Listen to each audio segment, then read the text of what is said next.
Stopping by the Woods on a Snowy Evening is one of the best poems by Robert Frost, written in 1922. It seems that poet was inspired to write the poem while riding through a forest in a cold wintry night. On a snowy evening, he stops by some woods on his way. The narrator knows the owner of the woods and even where he lives.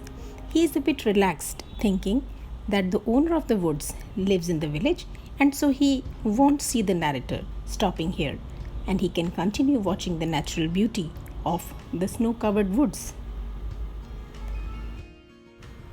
The poet says that his dear horse must think it strange to stop there between the woods and the frozen lake in a dark evening, as he normally stops only near a farmhouse. He calls his horse my little horse, and he also refers to it as he in the next stanza.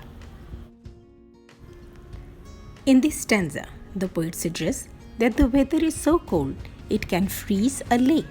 The expression darkest evening could suggest several other things. Maybe the poet was very depressed due to his long journey or the cold weather.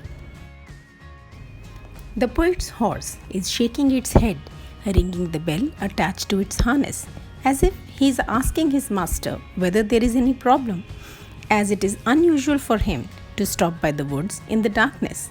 And the important thing in this stanza is the sound imageries. There are three sounds: the sounds of the harness, bell, light wind, and the snowflakes. In the last stanza, the narrator describes the woods using three adjectives: lovely, dark, and deep. This indicates that he is enjoying the scene and wants to watch it for long. But at the same time, he has other responsibilities in life. He has to go a long way before he sleeps, so he cannot get the enjoyment for a very long time. The poet repeats his last line to attract the attention of the reader.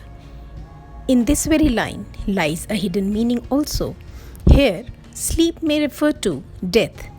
We in our real life have many things to look at joyfully and with surprise, many things to enjoy, and we should of course do so. But we must keep in mind that we have to move on to our destination.